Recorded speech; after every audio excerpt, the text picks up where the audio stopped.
یو بل ښکلې خبره راځي ماډرن ساینس کې به ستاسو نه خلک تپوس کوي چې په جینز په بنیاد باندې کوم انالیسس کیږي جینیټیکلی اوس جین ساینسس چې دي د هغې انالیسس ډېر اعلی درجې ته رسېدلی دی نو جینیټیکلی چې کوم انالیسس شوي دي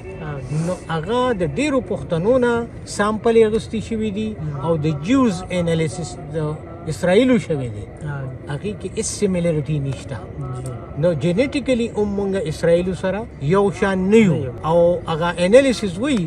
2-3 آرټیکلز په دې باندې ډېر پاپولر راغلي دي جرنلز کې چاپ شوي دي چې مونږ تاجکو ته نږدې یو تاجک نه دي په افغانستان کې جینیاتي توګه باندې مونږ تاجکو ته نږدې یو نو دا کنفیوژن چې دي دا ګوره نه د سیاست خبره ده نو دا څه بده خبره ده یا ښه خبره ده که نن پښتانه نراني تکړی او ځان له یو مقام پیدا کړي نو په دې به سبا خلک فخر کوي څنګه چې زموږ مشرانو پښتنو مشرانو نرتوبونه کړي ترقۍ یې کړې وې په خپلو خپلو ادوارو کې او یو مقام یې جوړ کړی و شیرشاه سوري شو احمدشاه بابا شو داسې گجو خان بابا شو ملک احمد شو د سوات سټیټ جوړ کړو شیخ ملی وو کنه داسې په درنګو باندې پښتانه میرویس نیکه یادېږي په امیر شیر علي خان د پښتو دپاره ډېر لوی کار کړی نو هغې ښه کارونه کړي دي نو په هغې یادېږي که یو بېخوندي چا کړي نو هغه بېخونده په هغه بېخوندۍ یادېږي نو موږ له پکار دي پښتنو له په ځای د دې چې موږ په دې خبرو جنګونه وکړو مونږ دې په ساینسي توګه په علمي توګه یو خبره ثابته کړو چې زه داسې یم دا زما اوریجن دی خو نن که زه تکړه یم نو دا یو پازیټیو خبره ده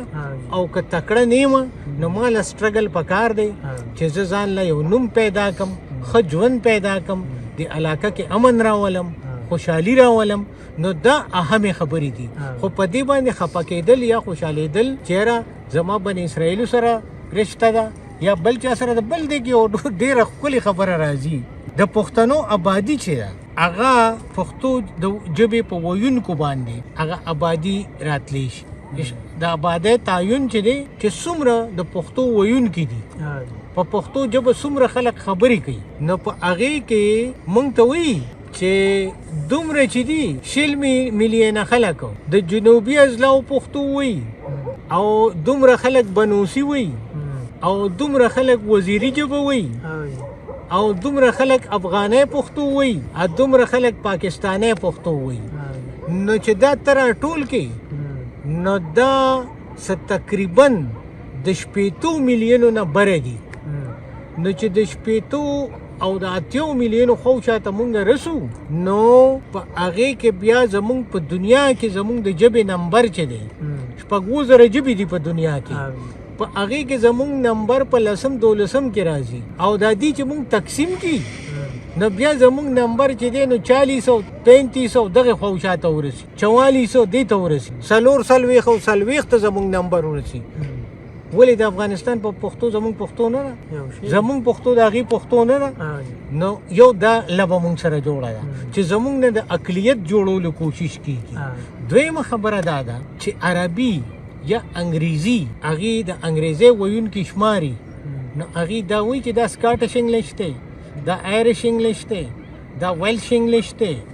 دا امریکن انګلیش دی دا برټش انګلیش دی هغې کې دا نه وایي هغې کې وایي انګریزي ژبه ویونکي دومره دي په عربۍ کې هم دا نه وایي چې دا ایجپټ عربک دی دا عراقي دی دا سیرین دی دا فلسطینین دی هغې کې هم دا نه وایي هغوی عربي ده که نه نو دا لوبې هم نه دي پکار په صحیح معنو کې پښتانه چې دي نو دا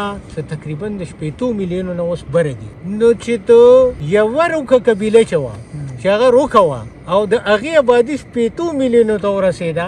او 11 قبیلې چې دي نو هغې ځان نه اوس په دې منډه دي چې آبادي زیاته کړي او پښتانه اسرائیل کړي نو 11 قبیلې چې دي د هغې نه 10 میلیونه جوړ نه شو او د هغه یوې روکې قبیلې نه 80 میلیونو ته 80 میلیونو ته خبره رسي نو دې خبرو کې هېڅ توک نشته که چا سره دلیل چیرې واقعي په جنیاتي توګه باندې موږ بن اسرائیلو ته نږدې یو دغه به ښه خبره او هغه به موږ ومنو که څوک وایي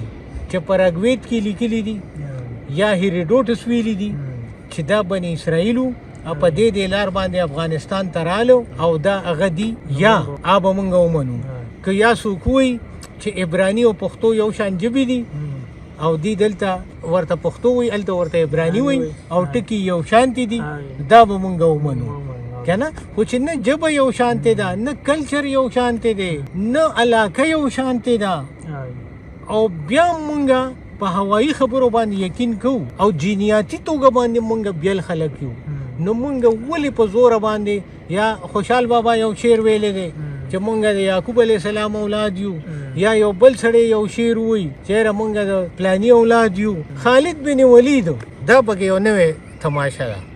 وی خالد بن ولید د پښتنو نیکه دی او شاعران هم په شعرونو کې وایي چې یا د خالد نوسیه داسې چلو کا یا د خالد نوسیه داسې چلو کا خالد اوریجن وګوره دا څوک دی خالد بن ولید چې دی نو بنو مخزم دی بنو مخزم د قریشو د قبیلې یو څانګه ده د قریشو قبیله چې کومه ده د نبي علیه السلام د هغې یو څانګه ده هغې ته بنو مخزم وایي خالد بن ولید د هغې قبیلې دی او وی د هغه اسرائیلو بني اسرائیلو نو وی هغه وی چې زما څه کزنز د تره زامن د کوه سلیمان غرونو ته تللی دي نو دلته اوس اسلام راغی نو موږ هغې له دعوت ورکوو چې راشي نو د سره هغه اسرائیل ونه نو هغه زمونږ کزن پسه شو مونږ نه بنو قریشو او نه اسرائیل یو نو زمونږ کزن پسه شو او هغه عربي نسل سړی دی د نبي علیه السلام ته په قبیله کې نږدې دی نو مونږ سره کوم تعلق جوړ شو نو دا د دروغو ټپې دي خلکو جوړې کړي دي او مونږ په پټو سترګو یقین کړی دی مونږ په دې خوشحالیږو چې مونږ اسرائیلو ته نږدې شو یا عربو ته نږدې شو یا دې ته نو دا سوچونه نه دي پکار پښتون په خپله بذات خود یو قوم دی نه چا سره تړلی دی نه چا سره پرانستی دی دغه پکتینس چې دي په زړه زمانه کې وو نرانو بادرانو په جنگي میدانونو کې ځان له نمونه پیدا کړي او اکه خلک دی چې هغه سیوا شو او په افغانستان او د پاکستانی علاقو کې د هندوستان په علاقه کې آباد شو تکړه خلک دی نران خلک دی او خدای دې کی چې امن هم په دې خوره راشي او دی خپل جنگي صلاحیتونه خولی دي په کار دی چې اوس د امن د ساينس د ټکنالوژي هغه صلاحیتونه وخی به تهاشا منرل ویلث دی ورسره د هایډل پاور ریسورسز دی ورسره د اګریکلچر ریسورسز دی ورسره دا ټول غنی کی نران شي تکړه شي او د دې علاقې نه جنت جوړ کی نو دا به خبرې او په دې ابسو خبرو باندې تر دې حد پورې د علم تر حد پورې د پوهې تر حد پورې دا ښې خبرې دي چې موږ د خپل اوریجن معلومي موږ د خپل ځانه خبر یو